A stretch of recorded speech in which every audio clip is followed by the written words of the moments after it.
இப்போ லோன் எடுத்துக்கிட்டிங்கன்னா அதில் ரெண்டு வகை இருக்குது. ஒன்று ஃப்ளாட் இன்ட்ரெஸ்ட்டு, இன்னொன்று ரெடியூசிங் பேலன்ஸு. இது ரெண்டில் எது சிறந்தது அப்படிங்கிறத நம்ம இந்த பதிவில் பார்க்க போகிறோம்.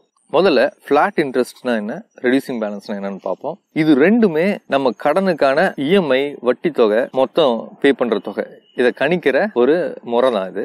இது ரெண்டு முறையில் கணிக்கிறாங்க. ஒன்று ஃப்ளாட் இன்ட்ரெஸ்ட் முறையிலையும் இன்னொன்று ரெடியூசிங் பேலன்ஸ் முறையிலையும்.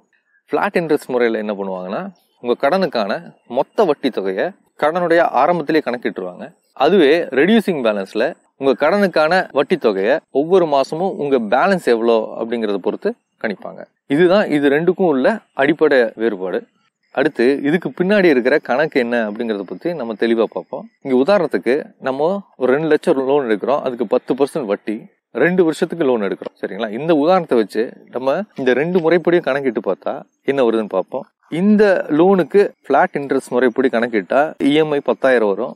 ரெடியூசிங் பேலன்ஸ்ல 9,229 தான் வரும். இந்த லோனுக்கு நம்ம திரும்ப செலுத்த வேண்டிய தொகை எவ்வளோனா ஃபிளாட் இன்ட்ரெஸ்ட் முறைப்படி கணக்கிட்டா 2,40,000.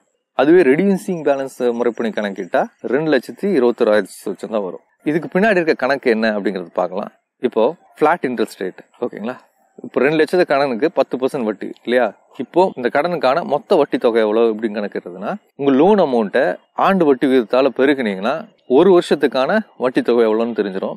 அந்த தொகையை மறுபடியும் மொத்த கடன் கால அளவு எவ்வளோ அப்படிங்கறது பார்த்து அதால பெருக்கினீங்கன்னா உங்களுக்கு கடனுக்கான மொத்த வட்டி தொகை எவ்வளோன்னு தெரிஞ்சிடும். அதன் அடிப்படையில் இங்க 2 லட்சம் கடனுக்கு 10% வட்டிக்கு 2 வருஷம் எடுத்திருக்கோம். அப்போ இது மூணையும் பெருகினீங்கன்னா 40,000 வரும். இப்போ 2 லட்சம் கடனுக்கு நீங்க 40,000 வட்டி தொகை செலுத்த வேண்டியது இருக்கும் 2 வருஷத்துக்கு. அடுத்து இந்த 2 லட்சம் கடனுக்கு மொத்தமா நீங்க திரும்ப செலுத்த வேண்டிய தொகை எவ்வளோ, வாங்கின 2 லட்சம் அதோட வட்டி தொகை 40,000 கூட்டினீங்கன்னா 2,40,000 நீங்க திரும்ப செலுத்த வேண்டியது இருக்கும் இந்த பிளாட் இன்ட்ரெஸ்ட் முறைப்படி. அப்ப மாச தவணை எவ்வளவு வரும், இந்த 2,40,000 மொத்த தவணைகளால வகுத்தீங்கன்னா, அதாவது இங்க 2 வருஷம்னா 24 தவணைகள் வரும். அப்போ 2,40,000 24ஆல வகுத்தீங்கன்னா 10,000 வரும். அப்போ மாசம் 10,000 ரூபாய் தவணை வரும் பிளாட் இன்ட்ரெஸ்ட் முறைப்படி. அதுவே நம்ம ரெடியூசிங் பேலன்ஸ்ல பார்த்தோம்னா இங்க 2 லட்சம் கடனுக்கு 10% இன்ட்ரெஸ்ட்டுக்கு நீங்க இஎம்ஐ கால்குலேட் பண்ணீங்கன்னா எவ்வளவு வருதுன்னு பார்ப்போம். ரெடியூசிங் பேலன்ஸ்ல இஎம்ஐ எப்படி கிடைக்கிறதுனா இந்த எக்ஸல் ஷீட்ல யூஸ் பண்ணீங்கன்னா அதுல பிஎம்டின்னு ஃபங்க்ஷன் இருக்கும். அதை பயன்படுத்தி நம்ம ஈஸியா நம்ம இஎம்ஐ கணிச்சிடலாம். அந்த அடிப்படையில இந்த கடனுக்கு இஎம்ஐ எவ்வளவு வருதுன்னா 9,229. அப்ப மொத்தமா நம்ம திரும்ப செலுத்த வேண்டியது எவ்வளவு அப்படின்னு பார்த்தோம்னா இந்த இஎம்ஐ தொகையை மொத்த தவணைகளால பெருக்கினீங்கன்னா வர தொகை தான் நம்ம மொத்தமா திரும்ப செலுத்த வேண்டிய தொகை. அதாவது இங்க 2,21,429. இப்போ இந்த முறைப்படி நம்ம மொத்தமா செலுத்த வேண்டிய வட்டி தொகை எவ்வளவு அது எப்படி கணிப்பீங்கன்னா நீங்க மொத்தமா செலுத்த வேண்டிய தொகையை உங்க கடன் தொகையால கழிச்சீங்கன்னா வர தொகை தான் நம்ம இந்த கடனுக்கான மொத்த வட்டி தொகை.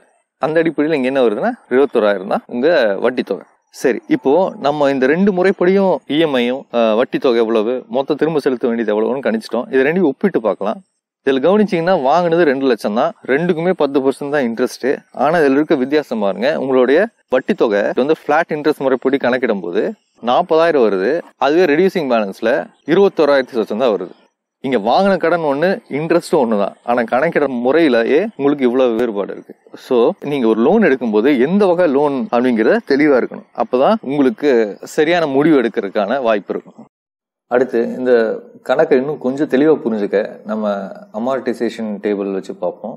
இந்த டேபிள்ல பாத்தீங்கன்னா 2 முறைப்படியும் கணக்கிட்டு இருக்கு. ஒன்னு ரெடியூசிங் பேலன்ஸ் முறைப்படியும், இன்னொன்னு ஃபிளாட் இன்ட்ரெஸ்ட் முறைப்படியும். இதுல நீங்க கவனிக்க வேண்டியது இந்த இன்ட்ரெஸ்ட் பேமெண்ட்டை கவனிச்சீங்கன்னா உங்களுக்கு இதுல உள்ள வேறுபாடு தெரியும். இப்போ ரெடியூசிங் பேலன்ஸ் முறைப்படி பாத்தீங்கன்னா இன்ட்ரெஸ்ட் பேமெண்ட் வந்து ஒவ்வொரு மாசமும் குறைஞ்சிக்கிட்டே வருது. ஏன்னா நான் முன்னாடியே சொன்ன மாதிரி, ஏன்னா இந்த ஒவ்வொரு மாசமும் இன்ட்ரெஸ்ட் ரேட் வந்து அந்த மாசத்துல உங்க கடன் பேலன்ஸ் எவ்வளோ அதை அடிப்படையில தான் உங்களுக்கு இன்ட்ரெஸ்ட் பேமெண்ட் கணக்கிடப்படுது. அதுவே பிளாட் இன்ட்ரெஸ்ட் முறைப்படி பாத்தீங்கன்னா இன்ட்ரெஸ்ட் பேமெண்ட்ல எந்த மாற்றமும் இல்லை. ஏன்னா இங்க இன்ட்ரெஸ்ட் பேமெண்ட் வந்து கடனுடைய ஆரம்பத்திலேயே கணக்கிட்டாங்க. இந்த 2 லட்சத்துக்கு நம்ம 2 வருஷத்துக்கு எவ்வளவு இன்ட்ரெஸ்ட் ரேட்னு கேட்டீங்கன்னா 40,000. அந்த 40,000 24 தவணைகளால் பிரிச்சோம்னா 1,666 ரூபாய் வரும். இது ஒவ்வொரு மாசமும் இதே தான் பே பண்ண வேண்டியது இருக்கும்.